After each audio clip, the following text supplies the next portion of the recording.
The playground went silent in less than a second. Not the kind of silence that feels peaceful, the kind that feels wrong. My daughter's wheelchair stood still near the slide, her small hands gripping the armrest.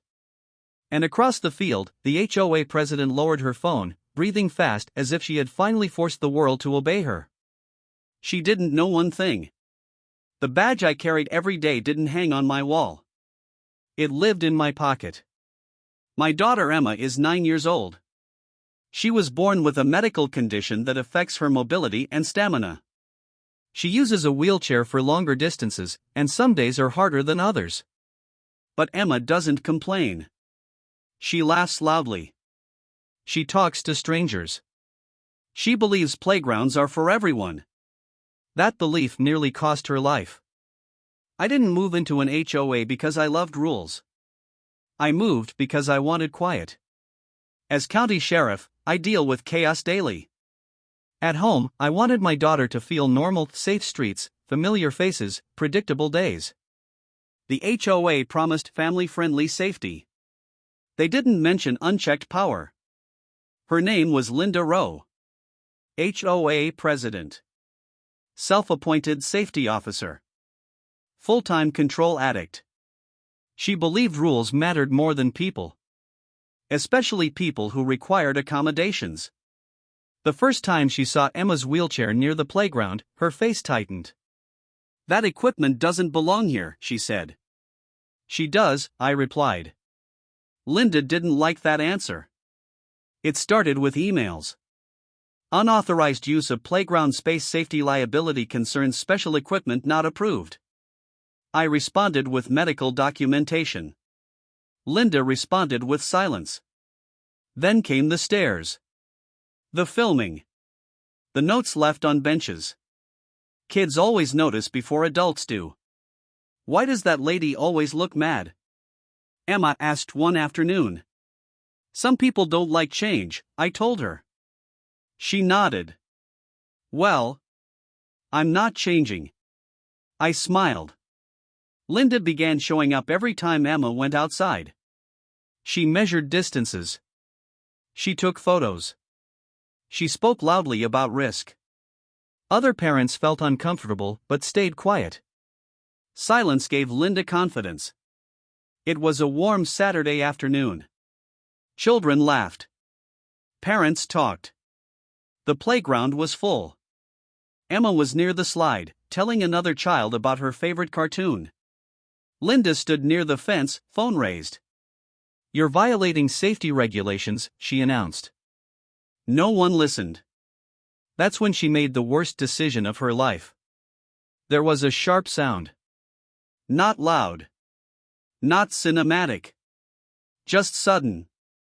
Emma screamed. Parents rushed forward. Linda froze, shock written across her face. I was nearby. I ran. Not as a sheriff. As a father. Emma was conscious. Frightened. Crying.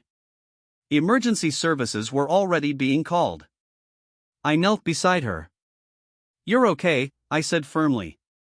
"Look at me." She did. That's when I knew we were still in time.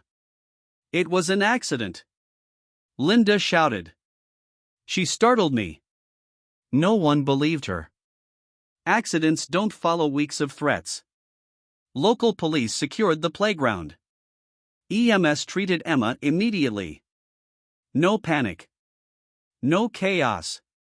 Just professionals doing their job. Linda kept talking. Explaining. Justifying. Blaming. She never asked for a lawyer. She never stopped. I stepped aside. Made one call. Not loud. Not dramatic. Just official. A deputy approached. "Sheriff," he said quietly.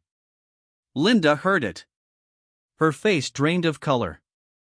"You," she whispered. I nodded. Linda's phone was seized. Emails reviewed. Reports examined. They showed intent. Obsession. Targeting. Parents came forward. They'd seen the harassment, heard the warnings, stayed quiet until now. Emma spent the night under observation. She joked with nurses, asked if the playground would still be there. Yes, I said. But safer.